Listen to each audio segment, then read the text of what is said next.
Assalamualaikum warahmatullahi wabarakatuh. A'udzu billahi minasyaitonir rajim. Bismillahirrahmanirrahim. Wa sunna lil mutawaddi'i walau bima'in maghsubin 'alal awjahi. Tasmiyatu awwalahu ay awwalal wudu'i lil ittiba'i.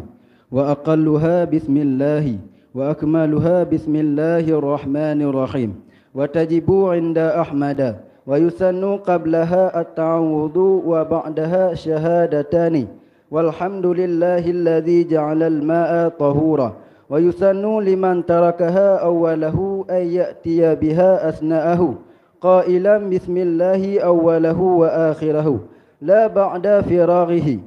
وكذا في النحو الأكل والشرب والتأليف والاتخال مما يسن له التسمية والمنقول عن الشافعي وكثير من الأصحاب أن أول السنن التسمية وبه جزم النووي في المجموع وغيره فينوي معها عند غسل اليدين.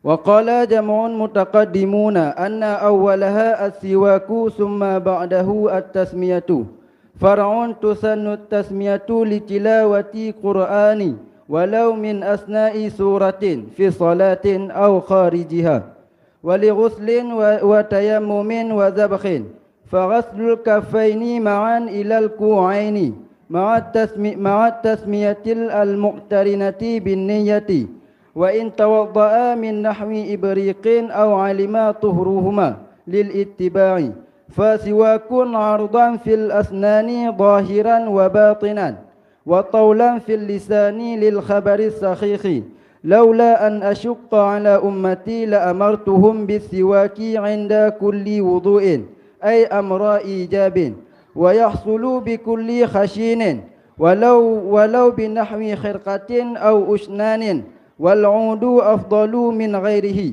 وأولاه ذو الريح الطيب وأفضله الأراك لا بأصبعه ولو خشينة خلافا لما اختاره النووي وإنما يتأكد السواك ولو لمن لا أسنان له لكل وضوء ولكل صلاة فرضها ونفلها وإن سلما من كل ركعتين أو استاك لوضوئها وإن لم يفصل بينهما فاصل حيث لم يخشى تنجس فمه وذلك لخبر الخميدي بإسناد جيد ركعتان بالسواك أفضل من 70 ركعة بلا سواك ولو تركه أولها تداركه أثناءها بفعل قليل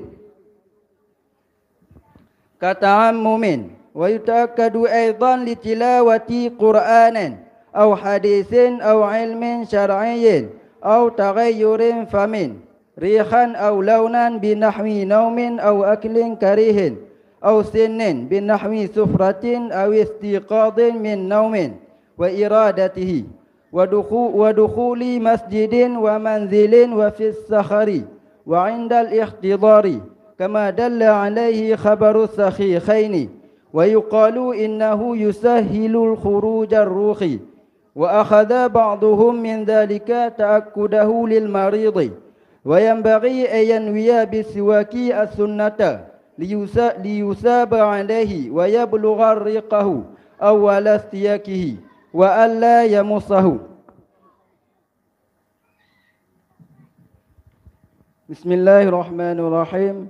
Dan disunatkan bagi orang yang wudu walau ianya wudu itu sabit dengan yang dirampaskan akan dianyai di atas pendapat yang kuat. Akan pun disunatkan akan baca tasmiyah. Pak tema disunatkan dah baca basmalah pada awalnya, artinya awalnya wudu. Pakon tema sunat dah baca basmalah karena na amrun mutba'. Dan bermula sekurang-kurangnya basmalah itu bismillah.